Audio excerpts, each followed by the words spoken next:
네, 반갑습니다. 네.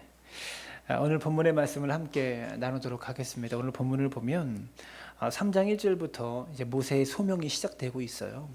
그 모세가 받은 그 소명 사건의 일부분이라고 말할 수가 있습니다. 먼저 오늘 본문 7절부터 14절까지의 내용을 대략적으로 제가 개관에 대해서 좀 설명하면 3장 7절부터 8절까지는 하나님께서 이스라엘 민족을 향한 구원의 계획을 말씀하고 있습니다. 그리고 9절부터 10절은 이어지는 9절에서 10절은 하나님의 구원의 도구로 이제 모세를 부르신 내용, 그 내용을 나타내고 있고요. 11절은 이 하나님의 부르심에 대한 모세의 거부가 기록되어 있어요. 12절은 거부하는 모세에게 하나님께서 보증을 서시는 장면이 기록되어 있습니다. 그리고 13절은 하나님의 이름에 대한 모세의 질문이 기록되어 있고, 또 마지막으로 14절은 하나님께서 모세의 질문에 대해서 내가 누구이다라고 밝히시는 내용이 기록되어 있습니다. 이러한 논리에 따라서 오늘 설교의 말씀을 진행해 나가도록 하겠습니다. 먼저 3장 7절과 8절의 말씀 우리 함께 다시 읽었으면 좋겠습니다. 시작. 여호와께서 이르시되 내가 애굽에 있는 내 백성의 고통을 분명히 보고 그들이 그들의 감독자로 말미암아 부르짖음을 듣고 그 근심을 알고 내가 내려가서 그들을 애굽인의 손에서 건져내고 그들을 그 땅에서 인도하여 아름답고 광대한 땅, 젖과 꿀이 흐르는 땅, 곧 가나안 족속, 헷 족속, 아모리 족속, 브리스 족속, 히비 족속, 여부스 족속의 지방에 데려가려 하노라. 여러분, 이것이 하나님의 계획입니다. 이스라엘 백성을 애굽에서 탈출시켜서 이제 이 가나안 7족속이 있는, 그들이 먼저 거주하고 있는 이 가나안 땅에 너희가 이제 들어가서 그 땅을 차지하게 할 것이다 라고 말하는 것이 7절과 8절의 내용이에요. 여러분, 그런데 이 내용이요, 한 장 앞에 2장 24절과 25절에 보시면 하나님이 그들의 고통 소리를 들으시고 하나님이 아브라함과 이삭과 야곱에게 세운 그 언약을 기억하사 하나님이 이스라엘 자손을 돌보셨고 하나님이 그들을 기억하셨더라, 이렇게 말하고 있습니다.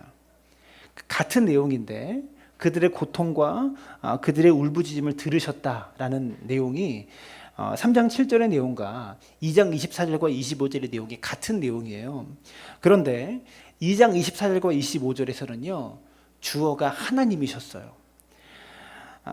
주어가 하나님이라고 말하면서 창세기를 기록한 저자의 관점에서 2장 24절과 25절은 이어나가고 글을 쓰고 있는데 3장 7절과 8절은 하나님이라고 말하지 않고 같은 설명인데 같은 내용인데 3장 7절과 8절은 하나님이라고 말하지 않고 주어가 어떻게 되어 있냐면 내가라고 되어 있습니다. 내가 내 백성의 고통을 보고 내가 내려가서 건져내고, 이렇게 말씀하고 있다라는 거예요. 즉 오늘 본문인 창세기 3장에서는요, 창세기가 아니죠, 출애굽기 3장에서는 하나님 자신이 하신 말이 기록되어 있다라는 것이죠. 2장 24절과 25절이 이 3인칭의 시점에서 기록하고 있는 것이냐면 3장 7절과 8절은 하나님의 관점에서 기록하고 있는 본문이라고 말할 수가 있어요.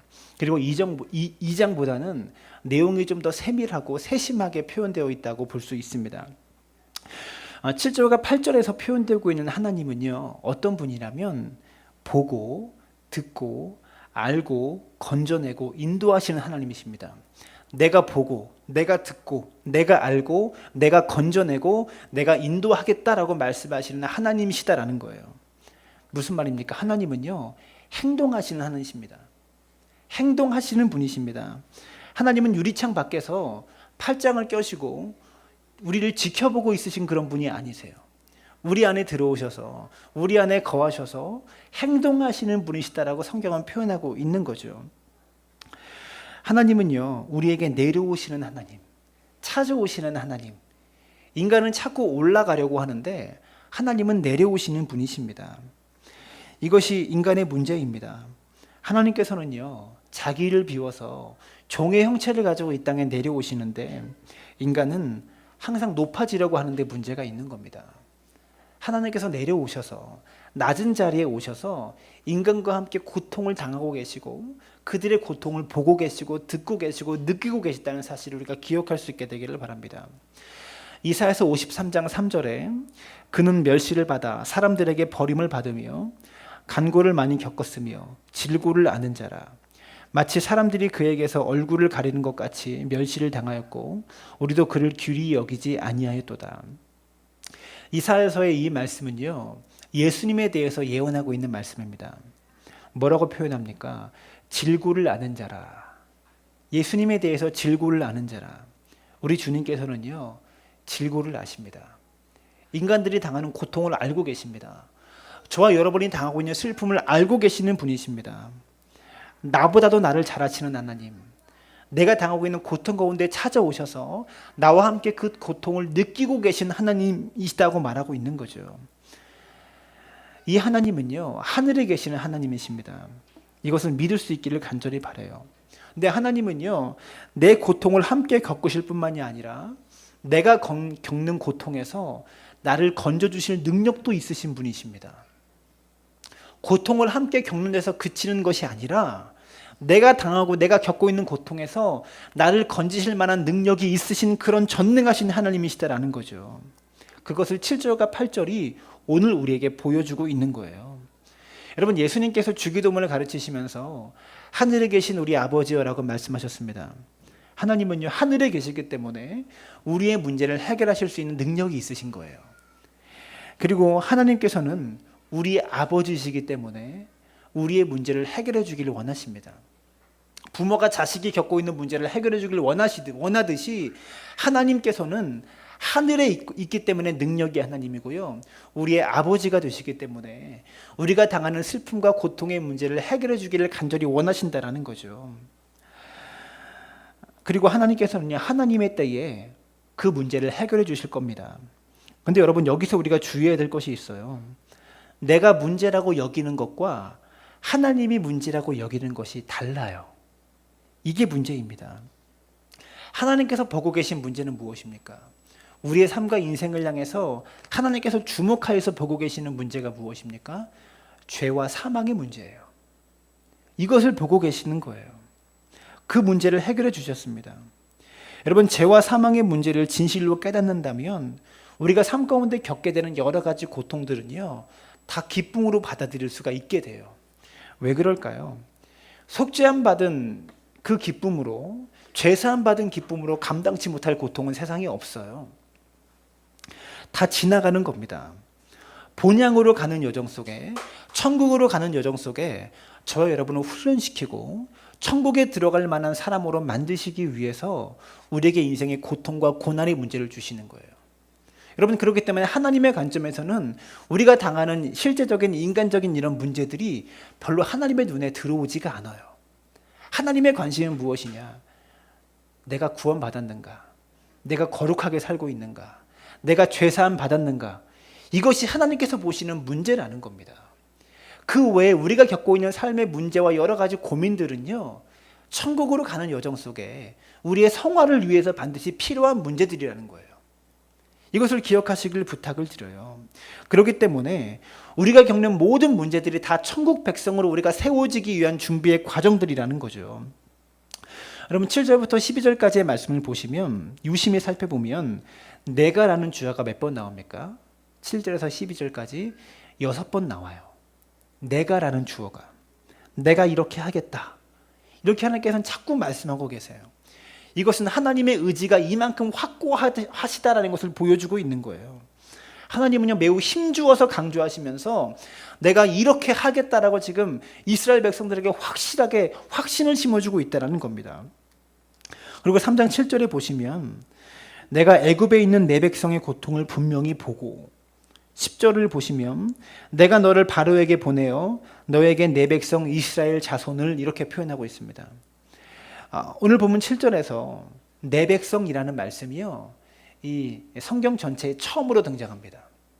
하나님께서 이스라엘을 내 백성이다 라고 말씀하시는 것이 성경에 처음으로 등장합니다. 이것은 무엇입니까? 하나님께서 이스라엘 백성과 이제부터 인격적인 관계를 맺고 계시다는 거예요. 이스라엘 백성들과, 전에는 아브라함 한 사람과 야곱과 이삭과 인격적인 관계를 맺으셨다면 이제 이스라엘 민족 전체와 함께 인격적인 관계를 맺고 계시다라는 거죠. 사랑하는 여러분, 우리가 하나님의 자녀라는 이 인격의 기초가 어디에 있습니까? 하나님의 독생자이신 예수 그리스도로 말미암아 저와 여러분은 하나님과의 관계가 열리게 된 것입니다. 이것이 하나님과 우리와의 인간관계의 기초예요. 하나님과 모든 관계의 기초는요, 우리 주 예수 그리스도 안에 있습니다. 8절을 보시면 이렇게 말합니다. 내가 내려가서 그들을 애굽의 손에서 건져내고 그들을 그 땅에서 인도하여. 내가 내려가겠다. 예수 그리스도를 예표하고 있죠. 내가 내려가서 그들을 건져내고 그들을 인도하겠다. 여기서 주어가 내가입니다. 내가 인도하겠다. 또 10절을 보시면 이제 내가 너를 바로에게 보내어 너에게 내 백성 이스라엘 자손들을 애굽에서 인도하여 내게 하리라. 여기서는 주어가 누구입니까? 너에게 내 백성 이스라엘 자손을 인도하여 내게 하리라. 여기서는 주어가 너입니다.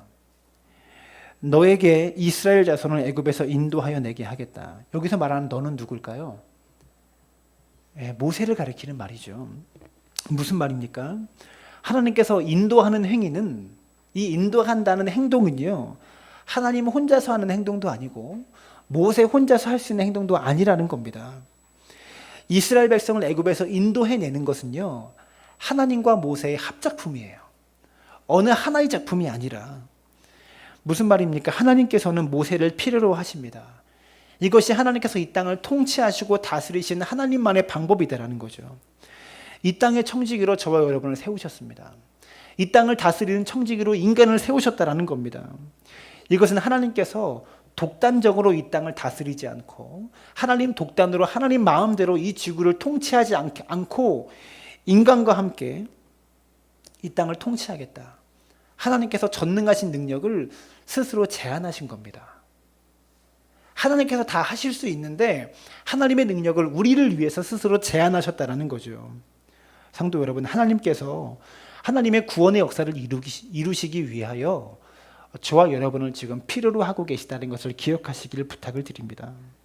하나님은 복음을 통해서 구원의 역사를 이루시는데 그 복음을 증거하는 증인으로 우리를 부르신 겁니다. 그렇기 때문에 우리는 하나님께서 이루어 가시는 구원의 역사에 반드시 필요한 도구들이라는 것을 기억하시기를 바라요. 여기서 또 하나 중요한 것은 3장 8절을 계속해서 보시면 이렇게 말합니다. 그들을 그 땅에서 인도하여 아름답고 광대한 땅, 젖과 꿀이 흐르는 땅, 가나안 족속, 헷 족속, 아모리 족속, 이렇게 계속 족속들의 이야기를 하면서 뭐라고 말합니까? 이 지방에 데려가려 하노라. 가나안 땅, 이 지방에 데려가려 하노라라고 말씀하고 있습니다. 여기서 하나님의 계획은 애굽으로부터 탈출시키는 것, 노예에서 해방시키는 것, 종에서 이제 자유인의 몸으로 그들을 변화시키는 것, 이것이 하나님의 계획의 끝이 아닙니다. 하나님의 계획의 끝이 무엇입니까? 이스라엘 백성을 출애굽시켜서 노예에서 탈출시켜서 가나안까지 이끌어가는 것이 하나님의 계획의 완성이에요. 하나님의 계획은요, 우리를 죄와 사망의 권세에서 해방시키실 뿐만 아니라 천국까지 이르게 하는 것이 하나님의 계획이에요. 이것이 하나님의 계획의 완성입니다. 하나님의 구원은 죄와 사망으로부터의 건지심뿐만이 아니라 거룩한 삶으로의 부르심입니다. 이 거룩한 구원의 여정, 거룩한 삶으로의 여정을 끝까지 유지해서 천국까지, 가나안 땅까지 들어가게 하는 것, 그것이 하나님의 구원의 계획이다라는 거죠. 하나님은요, 저와 여러분을 죄와 사망의 권세에서 건져내시기 위해서 예수를 이 땅에 보내신 것뿐만이 아니라 저와 여러분이 예수님을 닮아가게 하시기 위해서 예수님을 이 땅에 보내셨다는 것을 기억하시길 부탁을 드려요. 우리가 구원에 대해서 이해할 때 두 가지의 측면이 필요합니다. 첫 번째는 우리가 어디에서 구원받았는가, 어디로부터 구원받았는가. 우리는 죄와 사망에서 구원받았습니다. 또 두 번째는 우리가 지금 어디를 향하여 가고 있는가. 이것이 구원에 대한 종합적인 이해입니다. 근데 그동안 한국 기독교는요, 어디로부터 구원받았는가, 이것을 강조해서 이야기해 왔지만 우리가 어디를 향해서 가고 있는가, 이것에 대해서는 강조하지 않았어요. 구원은요, 내가 죄와 사망의 권세에서 구원받고 건진받는 것뿐만이 아니라 내가 천국을 향해서 가고 있는가, 여기까지 말해야 되는 겁니다. 구원의 여정은요, 예수님의 보혈로 죄와 사망에서 건진받은 것만 중요하지 않습니다. 그게 구원의 완성이 아니기 때문에 그래요. 어디를 향하여 가고 있는가? 이것을 깊이 고민하고 생각해 볼 수 있어야 합니다. 디도서 2장 14절에 그가 우리를 대신하여 자신을 주심은 모든 불법에서 우리를 속량하시고 우리를 깨끗하게 하사 선한 일을 열심히 하는 자기 백성이 되게 하려 하심이라. 우리가 선한 일을 하였기 때문에 구원받은 것이 아니라 선한 일을 열심히 하라고 우리를 구원해 주신 거예요. 그것을 향해서 가라고 우리를 구원해 주신 겁니다. 이 사실을 깊이 생각하시고 죄와 사망에서 건진받은 저와 여러분이 어디를 향하여 가고 있는가를 깊이 묵상해 볼 수 있게 되기를 부탁을 드립니다. 이어서 9절과 10절의 말씀에 보시면 함께 읽습니다. 시작. 이제 가라. 이스라엘 자손의 부르짖음이 내게 달하고 애굽 사람이 그들을 괴롭히는 학대도 내가 보았으니 이제 내가 너를 바로에게 보내어 너에게 내 백성 이스라엘 자손을 애굽에서 인도하여 내게 하리라. 하나님께서 지금 그들을 괴롭히는 학대도 내가 보았으니 이렇게 말합니다. 보셨어요. 하나님의 보심의 결과가 무엇입니까? 보내심입니다. 내가 너를 바로에게 보내요. 이스라엘의 고통을 하나님께서 보셨고 모세를 바로에게 보내셨습니다. 하나님께서 학대를 보셨기 때문에 모세를 보내셨다라는 거죠. 사랑하는 여러분, 모세만이 보내심 받은 존재가 아니라 저와 여러분 역시도 보내심 받은 존재예요. 세례 요한, 여러분 사람들이 와서 내가 누구냐고 물었을 때 세례 요한이 어떻게 대답합니까? 나는 그리스도가 아니요 그의 앞에 보내심을 받은 자이다 이렇게 말하고 있어요. 나는 그리스도가 아니다. 예수님 앞에 보내심 받은 자이다라고 말했습니다. 이것이 세례 요한의 정체성입니다. 여러분과 저의 정체성도 보내심 받은 자입니다. 하나님께서 우리를 이 땅에 보내셨어요. 여러분 그러면 우리가 무엇을 위해서 보내심을 받은 자입니까? 세례 요한은 예수님의 초림을 위해서 예수님의 초림을 준비하기 위해서 보내심 받은 자라면 저와 여러분은 예수님의 재림을 위해서 보내심 받은 자가 되는 겁니다. 이것을 기억해야 돼요. 주님 다시 오실 길을 예비하기 위하여 우리를 보내셨다라는 겁니다. 그 길을 예비하기 위해 오늘도 우리는 교회에 충성해야 되고요. 헌신해야 되고 복음을 증거해야 되는 겁니다. 그것이 세례 요한처럼 광야에 외치는 자의 소리로 살아가는 인생이라는 것을 기억하시길 부탁을 드려요. 이것이 우리의 정체성입니다. 여러분과 저는 예수님의 재림을 위해 준비된 제2의 세례 요한이 되어야 합니다. 여러분 계속해서 11절의 내용을 보시면 모세가 하나님께 아뢰되 내가 누구이기에 바로에게로 가며 이스라엘 자손을 애굽에서 인도하여 내리이까. 모세는 자기 자신의 한계를 알고 있던 사람입니다. 사사기에 보면 기드온도 나의 집은 므낫세 중에 극히 약하고 나는 내 아비 집에서 제일 작은 자니이다. 이렇게 겸손하게 자신을 표현합니다. 이사야서 6장을 보셔도 이사야가 하나님의 부름을 받을 때 나는 아이라 말을 할 줄 못한 아이다 이렇게 고백하고 있습니다. 모세도 이렇게 고백하죠. 내가 누구에게 바로에게로 가며 내가 누구에게 이스라엘 백성을 애굽에서 인도하여 내리까. 모세는요 자기가 부족함을 알았습니다. 무슨 말입니까? 스스로가 무자격하다고 고백하는 것이 하나님 앞에 유자격하다는 것을 나타내는 거예요. 내가 자격이 없다라고 말하는 것이 하나님 앞에 자격이 있다라고 나타낸다라는 겁니다. 여러분 나는 자격이 있다라고 생각하지 않으실 수 있기를 바랍니다. 모세에게는요 하나님의 일을 내가 꼭 해야겠다 이런 야심이 없었어요. 내가 이스라엘의 지도자가 되어야겠다라는 야심이 없었습니다. 여러분 굉장히 중요한 겁니다. 하나님의 일은 야심을 가지고 할 수 있는 것이 아닙니다. 내가 자격이 없다는 것을 깨닫고 하나님의 은혜로 감당하는 것이지 야심으로 열망으로 감당할 수 있는 것이 아니라는 거죠. 모세가 내가 누구이기에 라고 지금 하나님께 물었는데 하나님께서는 그때 모세에게 이렇게 말씀하지 않았습니다. 모세야 너에게는 내가 모르는 특별한 능력이 있다. 너는 무한한 가능성이 있어. 너는 충분히 해낼 수 있어. 이렇게 말씀하지 않으셨어요. 우리가 누군가를 위로하고 참 나는 부족해서 감당할 수가 없어요 라고 말할 때 아니야, 감당할 수 있어. 너는 능력 있어. 이렇게 그 사람에게 힘을 주잖아요. 근데 하나님은요, 모세에게 너에게 능력이 있어 라고 말씀하신 것이 아니라, 너가 아니라 나에게 능력이 있어, 이렇게 말씀하고 계세요. 이게 정말 중요한 겁니다. 내가 누구인지를 봐라. 너에게 지금 명령하고 있는 내가 누구인지를 봐라. 너는 할 수 없지만 나는 할 수 있다. 이게 하나님의 대답이에요. 사랑하는 여러분, 하나님이 누구인지를 아는 만큼 내가 누구인지를 깨닫게 되는 것이고요. 하나님의 능력을 믿는 만큼 하나님께서 나를 통해서 역사할 수 있게 되는 거예요.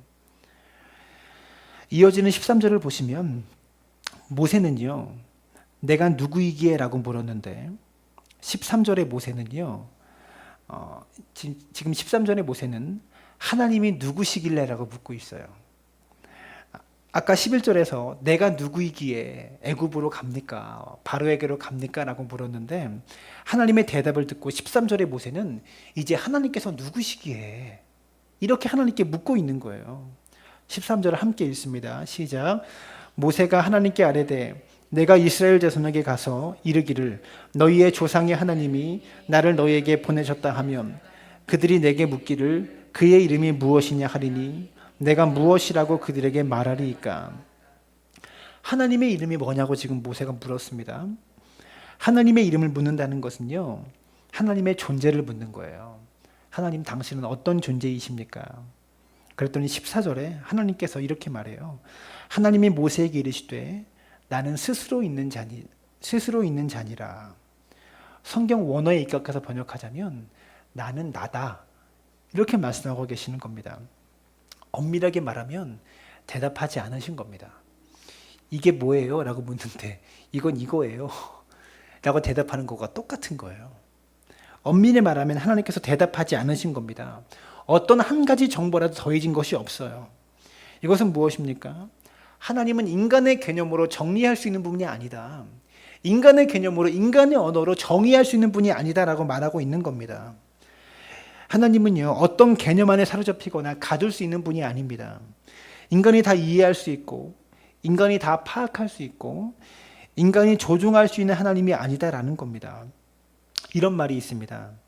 하나님을 아는 지식은 나침반이다. 하나님을 아는 지식은 나침반이다. 내비게이션이 아니라 나침반이다. 나침반은 무엇입니까? 방향을 나타내는 거죠. 하나님을 아는 지식은 이렇게 알아가는 것이다라고 말하고 있는 거예요. 저는 사막을 여행해 본 적이 없어요. 근데 사막은요, 내비게이션도 되지가 않고요. 사막은 나침반밖에 없대요. 나침반으로 그냥 사막에선 찾아가는 거라고 합니다. 지금은 나침반을 쓸 일도 없죠. 사막은요, 바람이 불면 지형이 그냥 바뀌어버린대요. 순식간에 바뀌어버린대요. 사막에서 지도라는 것도 의미가 없다고 합니다. 사막을 여행하려면 오로지 나침반 한 가지 가지고 여행하는 것이라고 하는 거죠. 하나님을 아는 지식이 우리를요, 천국으로 이끌어가는 나침반이다라는 겁니다. 여러분, 그래서 신앙생활은요, 내비게이션이 아니라 나침반입니다. 정확하게 50m 앞에서 우회전하십시오. 100m 앞에서 유턴하십시오. 이렇게 알려주는 것이 아니라 방향을 알려주는 거예요. 이것이 우리가 천국까지 가게 되는 여정이라는 것을 기억할 수 있기를 바랍니다. 하나님을 알기 위해서 저와 여러분은 세 가지의 책을 봐야 한다고 합니다. 첫 번째, 성경책을 봐야 돼요. 두 번째, 자연을 봐야 됩니다. 세 번째 봐야 될 책이 역사입니다. 역사의 주인공은 하나님이십니다. 성경을 중심으로 자연과 역사 속에 임재하신 하나님을 볼 수 있는 눈이 우리 가운데 펼쳐져야 한다는 겁니다. 여러분과 제가 진심으로 목마름을 가져야 하는 것은요, 하나님을 알고 싶은 하나님의 지식에 대한 목마름을 가져야 합니다. 이 지식에 간절함이 있으면요, 삶의 소소한 문제들, 인생의 고민들, 이것을 이겨낼 수 있는 기쁨이 우리 속에 있어요. 아까 말했지만 하나님의 관심과 우리의 관심이 다르다니까요. 하나님은 우리가 겪는 고민과 인생의 이런 물질의 문제, 가정의 문제, 이런 여러 가지 문제들에, 이렇게 말하면 좀 과장법일 수도 있는데 별로 관심이 없으세요. 하나님은 우리 영혼에 관심이 있으시고 죄와 사망의 문제에 관심이 있으십니다. 다시 말하지만 그 외의 것들은 천국으로 가는 여정과 우리의 성화의 과정 속에 반드시 필요한 광야와 같은 길이기 때문에 그래요. 사랑하는 여러분, 우리는 어디를 향해서 가고 있습니까? 신앙의 나침판을 통해서 천국까지 바르게 찾아갈 수 있게 되길 바랍니다. 바른 방향을 가지고 가다 보면 목적지에 도착할 수 있다는 겁니다. 여러분, 그렇게 천국까지 무사히 입성하는 그리스도인들 되시기를 부탁을 드리고, 천국에 가는 그 여정 속에 하나님을 아는 지식이 여러분들 가운데 충만해지기를 주님의 이름으로 축원합니다.